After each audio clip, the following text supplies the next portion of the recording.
ዘላለማዊዋ ጉዞ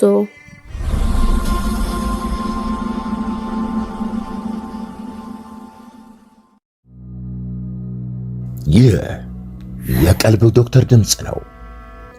አልሐምዱሊላህ ታካሚዎቻችን የሚድኑ በእኛ ኃይል እንዳይመስሎት በአላህ ኃይል ብቻና ብቻ ነው። ከቀልብ ዶክተር ዓላማ ውስጥ የአላህን ተአምር ማንገስ ዋነኛው ነው። በየጊዜው በቀልብ ዶክተር ታክመው መዳናቸውን ማመን እስከሚያቀታቸው ሲቃይ የተናነቃቸው ሲገልጹ የአላህ ተአምር ምን ያህል የገዘፈና ግልጽ እንደሆነ ያሳየናል። ከህመም ወደ ጤነኝነት፣ ከጭንቀት ወደ ደስታ፣ ከጨለማ ወደ ብርሃን፣ ካላሰቡበት ወደ ስኬት የደረሱት በአላህ ተአምር ቢሆን እንጂ። ልብ ለአላህ እጅ የሰጠና የተናነሰ ሲሆን ግልጽ ይሆናል። አላህም እንዲህ ይለናል፣ አላህን ትገነዘቡና በእርሱም ታምኑ ዘንድ በችሎታው ላይ ያስረጅ የሆኑ ግልጽ ተአምራቶችን ያሳያቸዋል። አልበቀራ። ኑ ባላህ ቃል ያላህን ተአምር እናግስ። ሕክምና ማግኘት ሲፈልጉ ይሄንን ሊንክ ይጫኑ።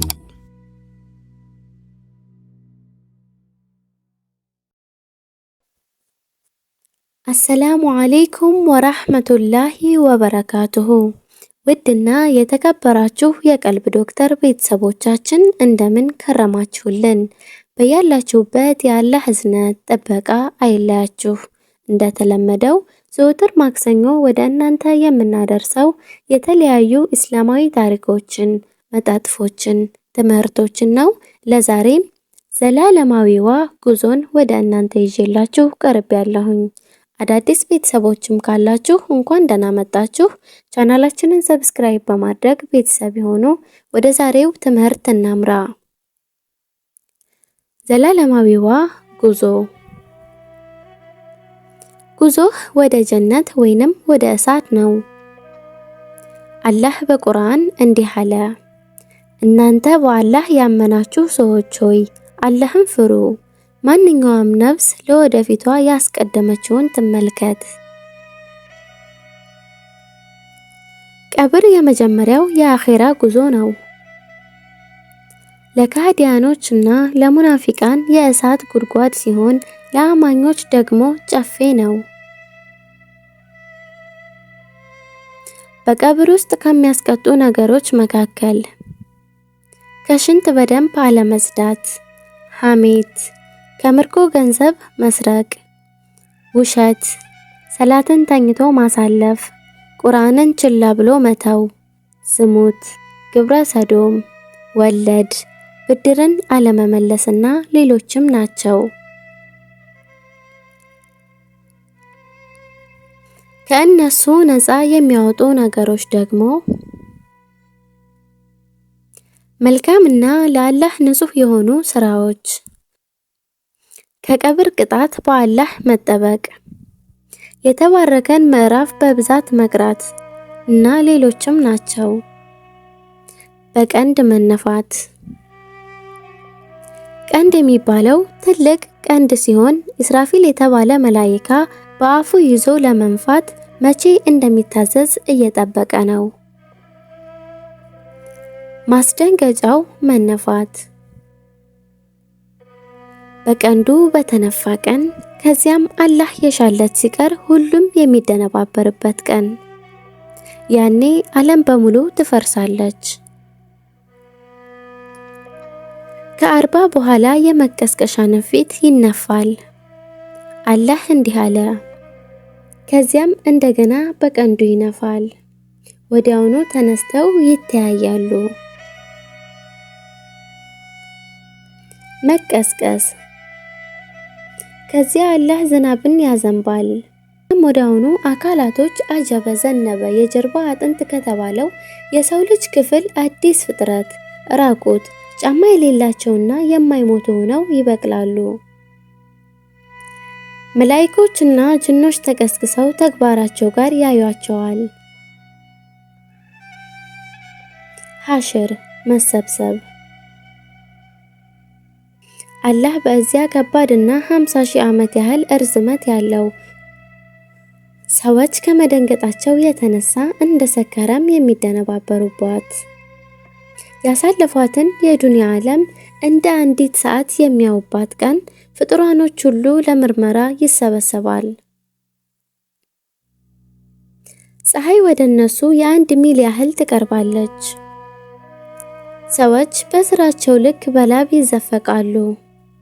ጉልበተኞችና ደካሞች ይጨነቃሉ። ከሃዲ ከጓደኛው ሰይጣን ጋርና ከአካላቶቹ ጋር ይሟገታል። እርስ በእርስ ይረጋገማሉ። ግፈኞች እጃቸውን ይነክሳሉ። ገሃነብ ገመድ ትጎተታለች። እያንዳንዱን ገመድ 70,000 መላእክት ይስባል። ካፊር ባያት ጊዜ ቤዛ ከፍሎ ራሱን ማዳን ወይንም አፈር መሆንን ይመኛል። ዘካ ሲከለክሉ የነበሩ አማኞች ገንዘቦቻቸው እሳት ሆና ትነጠፋለች፣ በእሷ ይተኮሳሉ።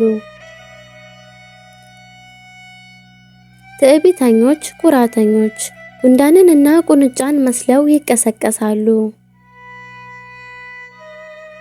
የከዳ ያለ ፍቃድ የምርኮ ገንዘብ የወሰደ የቀማም በህዝብ ፊት ይጋለጣል። ሌባ የሰረቀውን ነገር በገሃድ ያወጣል። የተደበቁት ሁሉ ይፋ ይወጣሉ። አላህን የሚፈሩት ግን ምንም ሳይፈሩ የዙሁር ሶላት ያህል ሆኖ ያልፋል። ሸፋዓ ሽምግልና፣ ምልጃ። ሽምግልና ትልቅና ትንሽ ተብሎ የሚከፈል ሲሆን ትልቁ በህዝቦች መሰብሰቢያ ቀን ችግራቸውን ለማስወገድ ሲባል ለነብዩ ሙሐመድ ሰለላሁ ዐለይሂ ወሰለም ብቻ የሚፈቀድ ነው። ትንሹ ደግሞ ለነብዩም ሆነ ለሌሎች ለምሳሌ አማኞች ከእሳት ለመውጣትና ደረጃቸውን ለማስጨመር ሲባል የሚደረግ ሽምግልና ነው። ሂሳብ ምርመራ። ሰዎች በጌታቸው ፊት በሰልፍ ይቀርባሉ። ከዚያም ተግባራቸውን ያሳያቸዋል። ከእያንዳንዱ ነገርም ይጠይቃቸዋል። ከእድሜያቸው፣ ከወጣትነት፣ ከእውቀት፣ ከቃል ኪዳን አሃድ ይጠይቃቸዋል። ከዋለላቸው ጸጋዎች፣ ከአይን፣ ከጆሮ፣ ከልብ ጸጋዎች ይጠየቃሉ። ከሃዲያንና ሙናፊቅ እንዲዋረዱ ማስረጃ በእነሱ ላይ ለማቆም በህዝብ ፊት ይጠየቃሉ። ሰዎች፣ ምድር፣ ቀንና ሌሊት፣ ገንዘብ፣ መላኢካ እንዲሁም የገዛ አካሉ በእሱ እንዲመሰክሩ ይደረጋል። ይህም እንዲያረጋግጡ ለማድረግ ነው። አማኝ ግን አላህ ለብቻው አድርጎ በጥፋቱ እንዲያምን ከተደረገ በኋላና ራሱ በጥፋቱ የተነሳ እንዳለቀለት ተስፋ ሲቆርጥ በዱንያ ላይ እንደደበኩልህ አሁንም ምሬሃለሁ ይለዋል። የመጀመሪያ ተቀስቃሾች የነብዩ ሙሐመድ ሰለላሁ ዐለይሂ ወሰለም ተከታዮች ሲሆኑ የመጀመሪያው ምርመራ የሚካሄድበት ጥያቄ የሚቀርብበት ጉዳይ ደግሞ ሰላት ነው። በመጀመሪያ ውሳኔ የሚሰጥበት ደግሞ የደም ጉዳይ ነው። የመዝገቦች መበተን። ከዚያም መዝገቦች ይበተናሉ። ሰዎች አላህ ከስራ ከትንሽም ከትልቅም ሳያስቀር የሚመዘግብበት ምን አይነት ኪታብ ነው? እንዳለውም ሁሉ መጽሐፍቶቻቸውንም ይቀበላሉ። አማኞች በቀኝ እጅ፣ ከሃዲያን እና ሙናፊቁ ደግሞ ከበስተጀርባ በግራ እጅ ይሰጠዋል። ሚዛን። ከዚያም ምንዳቸውን እንዲያገኙ በእውነተኛና አስተማማኝ በሆነ 2 ሰሃን ባለው ሚዛን የሰዎች ተግባር ይመዘናል። ለአላህ ንጹህ የሆነና ሸሪዓን ገጥሞ የተፈጸመ ተግባር ሁሉ ሚዛኑን ያከብደዋል። ለምሳሌ ላኢላሃ ኢላላህ ማለት፣ መልካም ስነ ምግባር፣ አልሐምዱሊላህ፣ ሱብሃንአላህ ወቢሐምዲህ፣ ሱብሃንአላህ ለዓዚም የሚለውን ዚክር ይመስላል። ሰዎች በመልካምም ተግባራቸውም ሆነ በመጥፎ ተግባራቸው ይመነዳሉ። ሐውድ። ከዚያም አማኞች ወደ ሐውድ ይወሰዳሉ። ከእሱ የተጎነጨ ስንት ዓለም አይጠማውም። ለእያንዳንዱ ነቢይ ሐውድ አለው። ግዙፉ ሐውድ ግን የነቢዩ ሙሐመድ ሰለላሁ ዐለይሂ ወሰለም ሐውድ ነው። ውሃው ከወተት የነጻ፣ ከማር የጣፈጠ፣ ከምስክ የሚያውድ፣ ዕቃዎቹ ወርቅና ብር ሲሆኑ እንደ ሰማይ ከዋክብት የበዙ፣ ርዝመታቸው በኦርዱን ሀገር ከሚገኝ ከአይልህ እስከ ኤደን ካለው ርቀት የረዘመ፣ ውሃው ከከውሰር ሽረት የሚመነጭ ነው። የአማኞች መፈተን። የሐሸር የመጨረሻው ቀን ከሃዲዎች እነኛ ያመልኳቸው የነበሩትን አማልክት ይከተላሉ። እናም እንደ ፍየል በመንጋ እየሆኑ በእግራቸው ወይንም በፊታቸው እየጓተኑ ወደ እሳት ያደርሷቸዋል። በዛ ቦታ አማኞችና ሙናፊቆች እንጂ ሌላ አይቀርም። ከዚያም አላህ ይመጣና ምን እየጠበቃችሁ ነው በማለት ይጠይቃቸዋል። እነሱም ጌታችንን ነው የምንጠብቀው ይላሉ። ማንነቱን ያሳውቃቸዋል። እናም ሙናፊቆች ሲቀሩ ሁሉም ስጁድ ይወርዳሉ። አላህ በቁርአን እንዲህ አለ፣ ባት የሚገልጽበትና ከሃዲዎች ወደ መስገድ የሚጠሩበት ከዛም የማይችሉበትን ቀን አስታውስ። ከዚያም ይከተሉታል። ሲራጥ ትዘረጋለች። ትክክለኛ አማኞች ብርሃን ይሰጣቸዋል፣ ሙናፊቆች ግን ይከለከላሉ።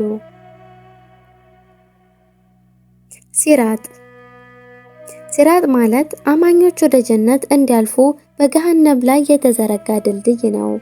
ነብዩ ሙሐመድ ሰለላሁ ዐለይሂ ወሰለም ሙስሊም በዘገቡት ሐዲስ ማንዳለጫና መውደቂያ ነው።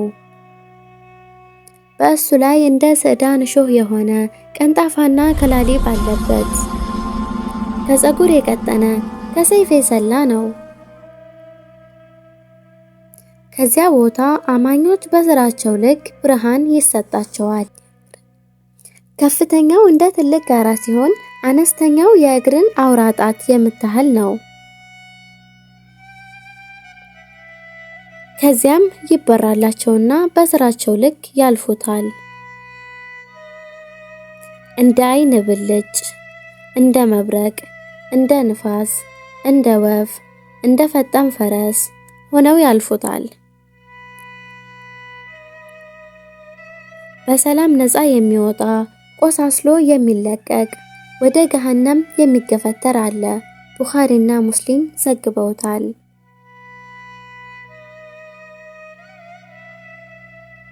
ሙናፊቆች ግን ምንም ብርሃን የሌላቸው ይመለሱና በእነሱና በመካከላቸው ግርዶሽ ይጋረዳል። ከዛም ሲራጥን ለማለፍ ሲሞክሩ እየተንጠባጠቡ ይወድቃሉ። እሳት በመጀመሪያ ከሃዲዎችን፣ ከዚያም አማኞችን፣ ወንጀለኞችን፣ ከዚያም ሙናፊቆችን ከ1000 ሰው 999 ሰው ጀሃነም ይገባል። ጀሃነም 7 በሮች አሏት። ከዱንያ እሳት 7 ጊዜ እጥፍ ኃይል አላት። የከሃዲዎች ሰውነት ከቅጣቱ በደንብ እንዲቀምስ ተብሎ በትከሻቸው መካከል ያለው ስፋት 3 ቀን የሚያስኬድ ያህል ከመጠን በላይ ይገዝፋል። መንጋጋው እንደ ኡሁድ ተራራ ይሆናል። አካሉ የሚገዝፍበትና ቆዳው የሚቀየረው ቅጣቱ እንዲበረታበት ነው። የጀሃነም ሰዎች መጠጣቸው አንጀታቸውን የሚቆራርጥ የፈላ ውሃ ነው። ምግባቸው ዘቆም፣ ገሲልና መግል ነው። አነስተኛው ተቀጪ በእግሮቹ ስር 2 ፍሞች ተቀምጠው አናቱ የሚፈላ ሰው ነው። በውስጧ ስጋዎች ይበስላሉ፣ ይቀልጣሉ፣ ይገፈፋሉ፣ በውስጧ ይጎተታሉ፣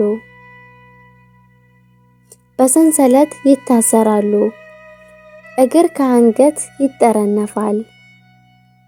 ጥልቀቷ እጅግ ሩቅ። አዲስ የተወለደ ሕፃን ልጅ በውስጧ ቢጣል መሰረቷ እስኪደርስ 70 ዓመት ይሆነዋል። ማቀጣጣያዋ የከሃዲዎች ድንጋዮች። አየሯ የተመረዘ፣ ጥላዋ ነዲድ፣ ልብሷ እሳት ነው። ሁሉንም ነገር ትበላለች፣ አንድንም ነገር አትተውም። ልብስና አጥንትንም ታዳርሳለች። ቀንጦራህ ነብዩ ሙሐመድ ሰለላሁ ዐለይሂ ወሰለም ቡኻሪ በዘገቡት ሐዲስ አማኞች ከእሳት ሲወጡ በጀነትና በጀሃነም መካከል ባለ ቀንጦራህ ድልድይ ላይ ይታገታሉ። በዱንያ ሳሉ እርስ በእርስ የተበዳደሉትን ያካክሳሉ።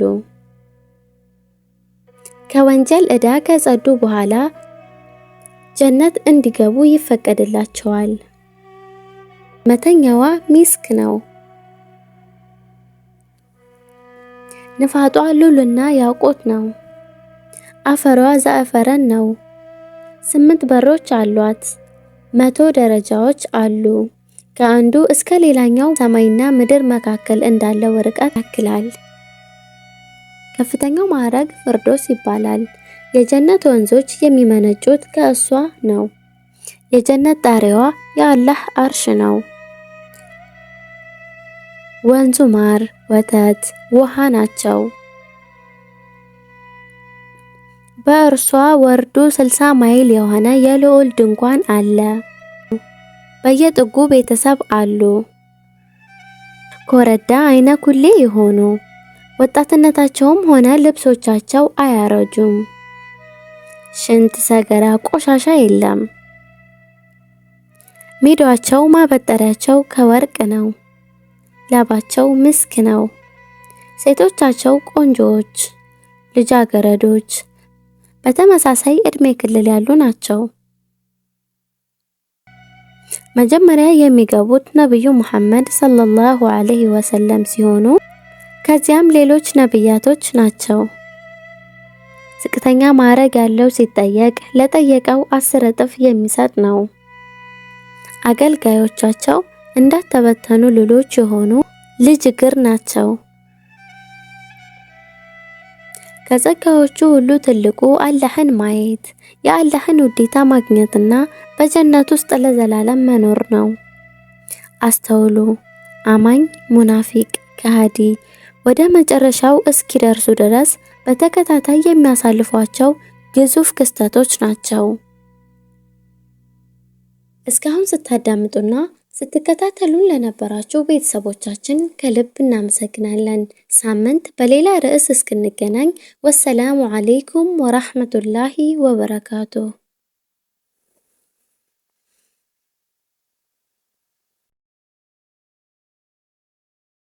እንኳን ወደ ትክክለኛው የአፍያ መንደር በሰላም መጡ።